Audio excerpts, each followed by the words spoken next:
Thank you, Madam Chair. Let me start with Ms. Bronstein. In St. Louis, Missouri, it is predicted that almost 20% of all subprime loans will go into foreclosure. And you know, this problem that we have in the subprime mortgage industry is catastrophic.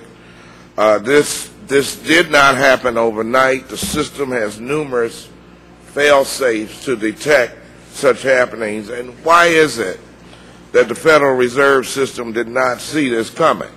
Why is it that our other agencies that watch or control banking and commerce did not see this coming?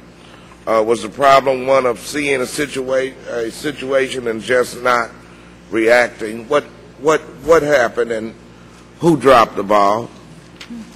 Congressman, actually, we did see that there were issues in these markets, and we have been issuing guidance on real estate and subprime as far back as the 90s to try to address the situations as we saw them.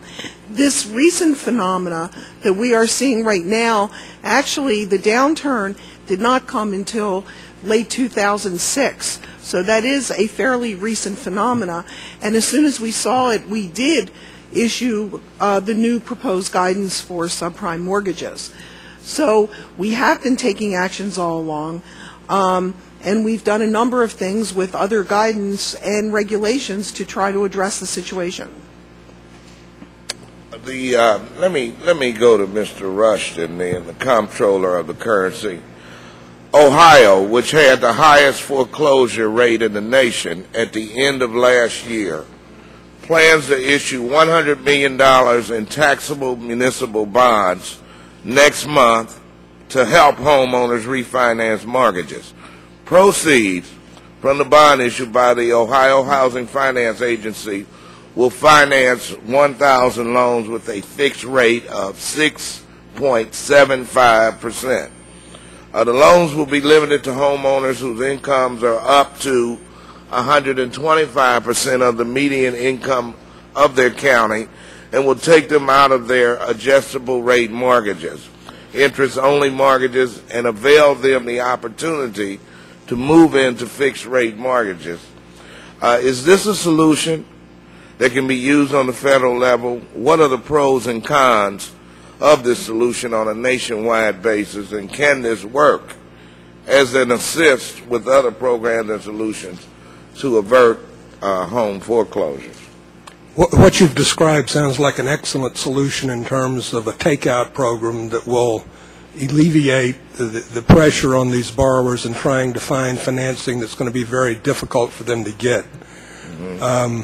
It's helpful in another way, in a very important way, and in that it gets around all of the restrictions that may apply to some of these loans that are now in securitizations and in other servicing agreements where the holder of the loans have not given any flexibility to work with the borrower to help them out. Your program would get around that, and it sounds very good based on the parameters you've outlined.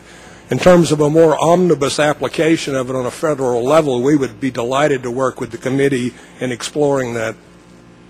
Well, thank you for that response. Let me share with the panel a recent publication from the Sunday St. Louis Post-Dispatch with the headline, "Minorities Beware. Home loans reflect bias." And now this is a question for anybody who cares to take a stab at it on the panel. A recent study by Center for Responsible Lending concluded that blacks are 3.2 times more likely to receive a higher rate than white borrowers. And the disparity decreases when adjusted for differences in credit scores, income, and other risk factors, but significant differences remain. After adjusting for such traits, blacks were still 1.6 times more likely to get higher rate or subprime loans than whites when purchasing a home, and 1.3 times are likely when refinancing. Hispanics too. Tell me, how do we address that? What do we do? How do we take the race factor out of home loan. And I'm going to ask the next panel that comes forward also, but how would you address the race factor? Well, one of the things that we're doing, and I think all the agencies do, is we conduct very robust examinations, fair lending examinations in our institutions.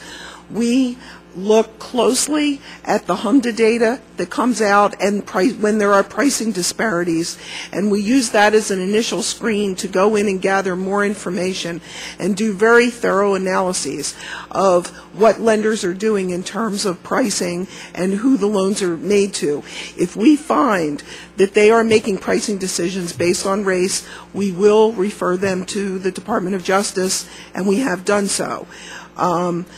And the problem sometimes is not all these loans, the statistics you're reading, not all those loans are being made in the depository institutions that are being regulated and having robust fair lending examinations.